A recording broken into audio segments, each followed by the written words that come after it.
Hello friends, जय भीम, जय भारत, जय संविधान।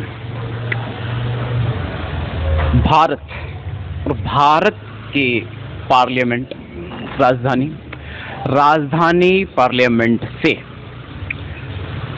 परम पूजनीय विश्व के दूसरे संबुद्ध बाबा साहेब डॉक्टर B.R. अम्बेडकर जी की प्रतिमा को चोर उचक्कों वाले प्रोसीजर पर मनुवादी वर्ण व्यवस्था, मोदी व्यवस्था, मनु व्यवस्था के अंतर्गत बड़ी ही होशियारी चुनावी दंगल के दौरान हटा दिया गया।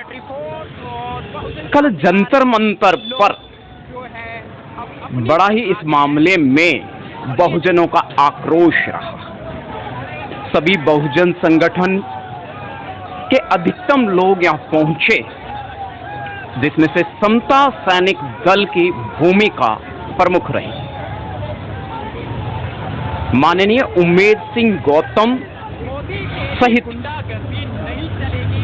मंच विलय किया कांग्रेस नेता उदित राज जी ने। बहुजन समाज के जानी मानी हस्तियों ने मनु व्यवस्था, मोदी व्यवस्था पर जमकर प्रहार किया, जमकर नारे लगाए, खुले मन से मोदी व्यवस्था, मनु व्यवस्था को धिक्कारा। तो ये जो आर्यंस हैं कुछ हजार साल पहले भारत में आ गए थे और अब ये सत्ता में भी आ गए हैं। वैसे तो ये हमेशा ही रहे हैं। बाबा साहेब ने वोटिंग का अधिकार दिलाया था, जिसपे ईवीएम ने डाका डाला हुआ है।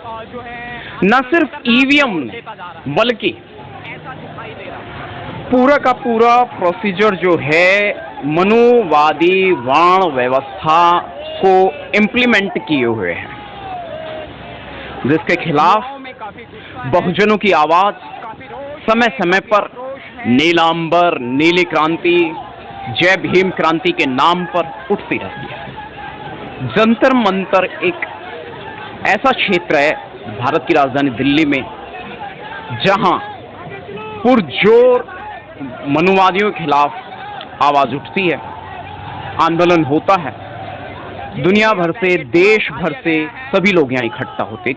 इसी प्रकार का नजारा कल जंतर मंतर 26 जून 2024 को लगभग 1 बजे तक ये देखने को मिला। और उसके बाद समता सैनिक दल के क्रांतिकारियों ने, जाबाजों ने, वीरों ने, वीरांगनाओं ने भी, मां भंते पूर्णिमा ने भी अपनी गिरफ्तारी दी। मनुवादी वर्ण व्यवस्था के खिलाफ पुरजोर इसी प्रकार से संघर्ष ही नहीं रहेगा, बल्कि अब ये बदलाव आने वाला है। तरीके बदल जाएंगे, वर्ण व्यवस्था को ध्वस्त करके ही दम लेंगे। मनु व्यवस्था और मोदी व्यवस्था, गोदी मीडिया और मोदी मीडिया, ये वर्ण व्यवस्था की पहचान को इंगित करता है। SC ST तो 5वें यानी 4 वर्ण हैं हिंदू धर्म में। हिंदू धर्म के भ्रम में 4 वर्ण उत्पन्न किए गए विदेशी काले आर्यंस, जो कुछ हजार साल पहले भारत में आकर यहाँ काबिज हो गए, भिखारी बन के आए थे और आज सत्ता में काबिज हो गए। इन महामूर्खों ने, इन महाधूर्तों ने पूरे देश को, भारत सोने की चिड़िया कहलाता था सम्राट अशोक के समय में, लेकिन पूरे देश को बर्बाद कर दिया है। ये चोर उचक्का गुंडा प्रवृत्ति के लोग आज भी पूरे भारत को ध्वस्त कर रहे हैं, बौद्धिक संस्कारों को नष्ट कर रहे हैं। बौद्धिक शिलालेख मिटाए गए, तक्षशिला यूनिवर्सिटी, नालंदा यूनिवर्सिटी सदियों पूर्व 200-400 साल की बात नहीं कर रहा, बल्कि शायद 2500 साल पहले और 1100 साल पहले, और बौद्धिक शिलालेख भी मिटाए गए। इन यूनिवर्सिटीज को जला दिया गया। ये बौद्धिक यूनिवर्सिटीज थी, यानी जैसे भारत में आज राजधानी में दिल्ली यूनिवर्सिटी है, उसी प्रकार से ये बौद्धिक यूनिवर्सिटीज थी सदियों पहले। किसने मिटाया इन्हें? मनुवादियों ने। क्यों मिटाया इन्होंने? इन्होंने हमारा इतिहास धूमिल कर कर भारतीय मूल निवासियों को बेकार कर दिया। इनके मौलिक अधिकारों पर इनका डाका हमेशा रहता है। कहीं भी हो, आकाश में, जल में, थल में, कहीं भी हो, हमेशा इनका एक ही काम है, मूल परंपरा के भारतीय मूल निवासियों के मौलिक अधिकारों का हनन करना।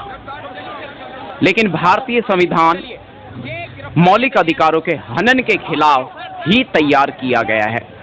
विश्व के दूसरे सम्यक संबुद्ध बाबा साहेब डॉक्टर भीमराव अंबेडकर जी ने अपना पूरा जीवन झोंक दिया मूल निवासियों के हक के लिए।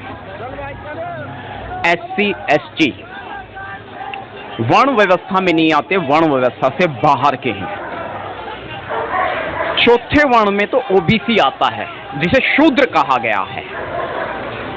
लेकिन जो शूद्र है वो भी वंचित है। 4 वर्ण है ना, ब्राह्मण, क्षत्रिय, वैश्य और सबसे निचला वर्ण आता है शूद्र वर्ण, जिसमें OBC यानी other backward caste.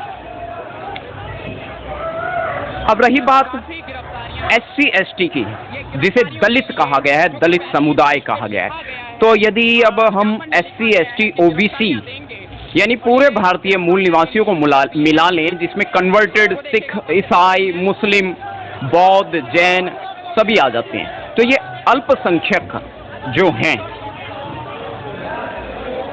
SC ST OBC और माइनॉरिटीज, ये सभी लोग के मौलिक अधिकारों का हनन होता है। लेकिन इसके खिलाफ संविधान काम करता है। लेकिन संविधान के रहते भी EVM है और मोदी व्यवस्था काबिज हो चुकी है। सत्ता में मोदी की हैट्रिक।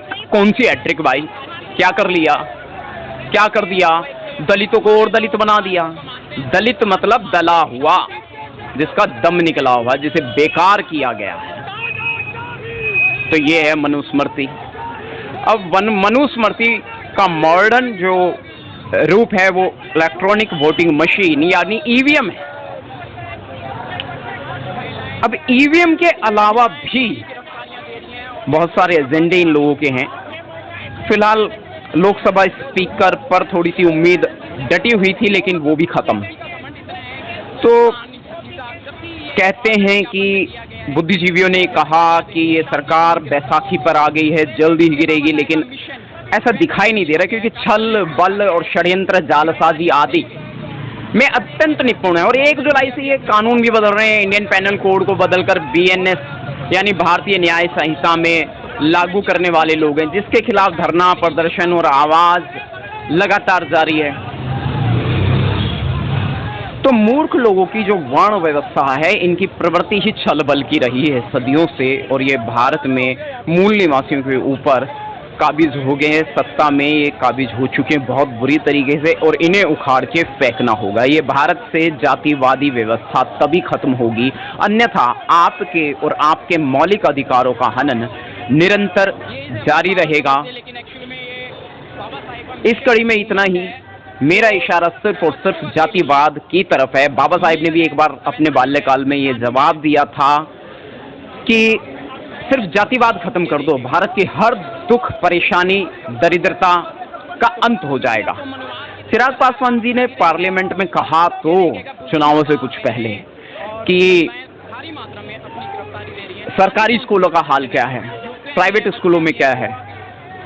फीस को लेकर उन्होंने प्राइवेट स्कूलों को टारगेट किया, और सरकारी स्कूलों का तो बहुत बुरा हाल है।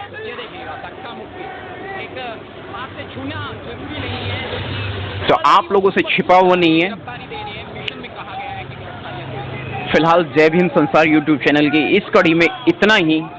मुद्दे तो बहुत सारे हैं, फिर दोबारा मुलाकात होगी जय भीम संसार यूट्यूब चैनल पर। फ्रीलांस मीडिया एग्जीक्यूटिव नंदकिशोर बौद्ध, जय भीम संसार and anti crime news channel YouTube पर दोनों चैनल मौजूद हैं। इनके स्पेलिंग्स के साथ में इनको यूट्यूब सर्च बार पे डालेंगे तो चैनल सामने आ जाएंगे। और हाँ, कल जो पराक्रम हुआ है बहुजनों के बीच में, और बहुजनों के खिलाफ जो पुलिस प्रशासन, पुलिस बल जो मौजूद था, उन्होंने लोगों के ऊपर बैरिकेड्स उठाकर फेंका।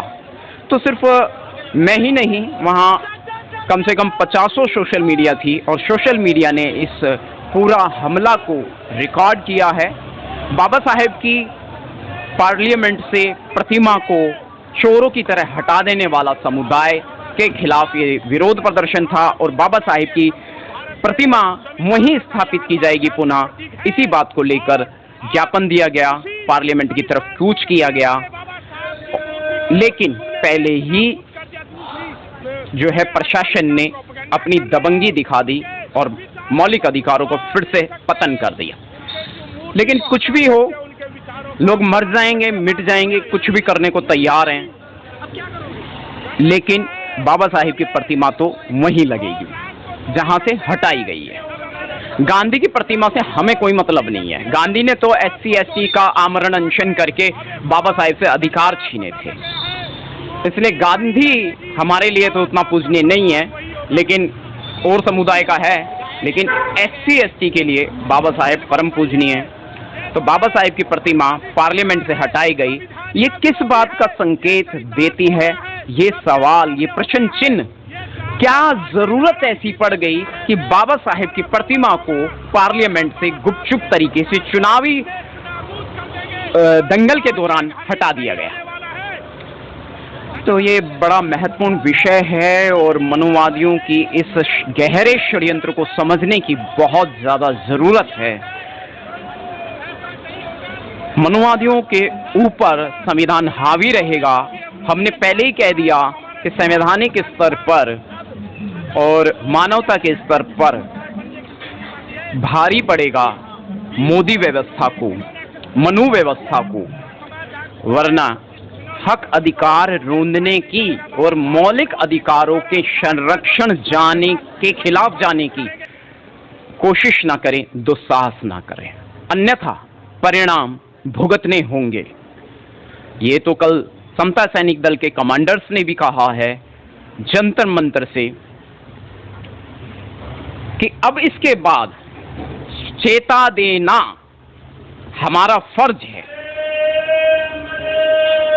इसके बाद क्या होगा, इसके लिए सरकार जिम्मेदार होगी। तो समता सैनिक दल, जिसका महत्व RSS से भी ज्यादा है, RSS तो एक आतंकवादी संगठन है, गैर कानूनी संगठन है, मनुवादियों का संगठन है, SC ST के खिलाफ ही काम करता। OBC भी बसता नहीं, लेकिन OBC अभी गुलामी में तल्लीन है। कुछ मुट्ठी भर लोग जो है इसको समझ पाए हैं, लेकिन SC ST एक्टिव है मनुवादी वर्ण व्यवस्था के खिलाफ। लगभग 40% तो एक्टिव हैं, जो 60% रह गए वो बहकाए हुए हैं, लेकिन वो भी जल्दी ही अपने बाबा साहेब की तरफ आ जाएंगे, भारतीय संविधान की तरफ आ जाएंगे। तो मुद्दे बहुत सारे हैं, कभी ना खत्म होने वाले मुद्दे, और मनुवादियों ने, मनु व्यवस्था ने, मोदी व्यवस्था ने एक तरीके से बहुजन लोगों को, बहुजन समाज को ललकारा है। उनके शांत रहने वाली प्रवृत्ति को उकसाया है, भड़काया है।